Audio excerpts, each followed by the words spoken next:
I never cared for office parties. Too loud, too forced, too artificial. But my wife insisted this one was different. It's casual, she promised while standing at the mirror, fixing her lipstick for the third time. You'll like everyone.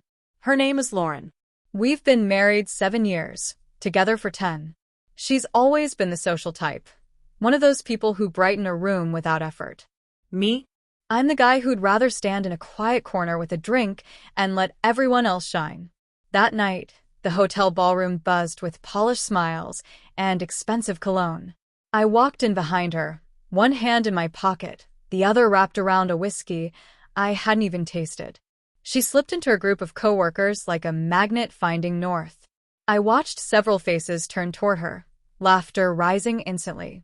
And then I saw him. Ethan Clark, marketing manager. Tall, self-satisfied, mid-30s, with that practiced charm some men wear like armor. The type who stares at another man's wife a second longer than necessary, just to see if he can. I'd heard his name before. Lauren mentioned him a few times, always in that polite, dismissive tone women use when they don't want you reading into it. Oh, Ethan's hilarious. He keeps the office fun. Funny. When I approached, he was standing just close enough to irritate me. His hand brushed Lauren's arm each time he laughed, too light to call out, too intentional to ignore. I offered a polite nod, introduced myself, and shook his hand firmer than needed. His grin never changed. So this is the famous husband, he said, eyes drifting from me to Lauren and back. We were starting to think she made you up. Guess I'm real enough, I replied. The group laughed. Lauren gave a soft smile, but I saw it, just a flicker. The look that said, please don't start anything. I didn't. Not yet. As the evening went on, Ethan seemed to drift closer and closer. Every joke ran through him. Every story somehow circled back to Lauren. He was charming in that practiced, self-assured way some mistake for confidence. But beneath the smiles, I felt it, the silent challenge. When the party shifted toward the bar, he tapped his glass against mine. Come on, man. Let's grab a round. I'll buy the next if you can keep up. Lauren laughed. Careful, Ethan. He doesn't lose easily. He smirked. Oh, we'll see. 1 drink became 3. Laughter blurred into background noise. Ethan leaned on the counter, smiling like he'd already won some competition I hadn't agreed to. You know, he said, swirling his drink, Lauren's one of the hardest workers here. Everybody loves her. Yeah, I replied. I know. He chuckled. She has that effect. Makes people want to impress her. He glanced at me again, testing. You ever worry about that? I met his eyes. No. She has good judgment. He smirked, nodding slowly, deciding whether to push further. Fair enough. Lauren returned from the dance floor, cheeks red from laughter. You two getting along? Great guy, Ethan said, full of surprises. I smiled, though something inside me tightened. Not jealousy, something older, quieter. The instinct to remind a man of boundaries. Later, when a game of who knows who better started at the tables, Ethan called out across the room. How about a challenge? Husband versus coworker. Let's see who knows Lauren best. The group cheered. Lauren looked uneasy. I could have said no. Maybe should have. But his smirk said you won't. So I said, all right, let's play. The questions started harmless. Favorite color, favorite holiday, favorite movie. We matched on most. Then Ethan leaned in, voice just loud enough. Okay, last one, he said. What's the one thing she says she can't live without? Lauren's eyes widened. Ethan. I didn't look away from him. Easy, I said. Her morning coffee. He grinned. Wrong. She told me last week. She can't live without laughter. The room laughed with him, but not me. Because right then it clicked. This wasn't a joke anymore. He wanted a reaction, wanted to prove something. And he was about to regret it.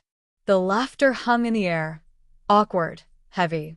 Lauren tried to brush it away with a smile, but even she felt the shift. Something unseen moved across the table. Subtle, sharp. Ethan sat back, smug, looking like a man who had won a prize he never earned.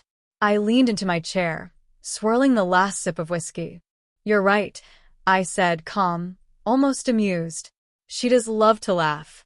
Probably because she spends so much time around people who don't know when to stop performing. The table went silent. A few nervous chuckles rose, unsure if it was still part of the game. Ethan's smile finally slipped. Lauren's hand touched mine under the table, a quiet plea to leave it alone. I did. For the moment. The rest of the night crawled by, fake smiles, polite goodbyes.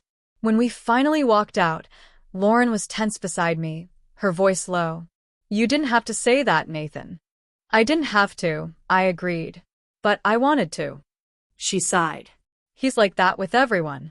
It's harmless. I looked at her. It's only harmless when the other guy doesn't know exactly what he's doing. She didn't answer. Silence filled the car on the drive home. The next morning, I woke early, muscle memory from years of construction. I made coffee and sat near the kitchen window, watching the neighborhood come alive. Lauren's phone buzzed on the counter. Normally, I wouldn't touch it, but something inside me moved before I could second-guess it. A message from Ethan. Hope Nathan's not too mad about last night. Grinning face with sweat, you two are such a power couple. See you Monday. I set the phone down. A test message, him poking to see if he still had room to play. When Lauren walked downstairs, I was already dressed. She looked tired. You're up early. Couldn't sleep. I handed her the phone. Ethan texted you. She read it and shrugged. It's nothing. Just friendly. Friendly doesn't test boundaries. She stared at me, searching my face. You're overreacting. Maybe I was. But I've spent my life around men who like to push limits. And I've learned the worst thing you can do is let them believe you won't push back.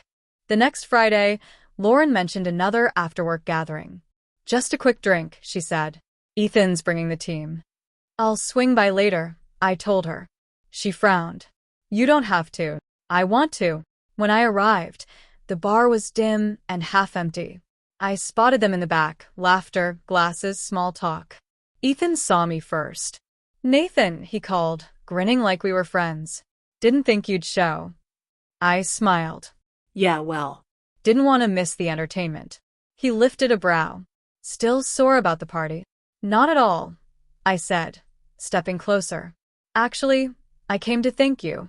His smirk flickered. For what? For reminding me that some people only respect what they can't embarrass. The group went silent. Lauren looked pale. I wasn't angry, not loud, not threatening, just steady. And that was enough to shake him. He straightened, confidence slipping. Hey, it was a joke. I know, I said. You like jokes. Here's one for you. I leaned in just a little, voice even. You work around her every day, right? Just remember, I work around men who build things. And if someone doesn't respect another man's home, we don't give speeches. We set boundaries. He blinked, unsure if it was a warning, a lesson, or both.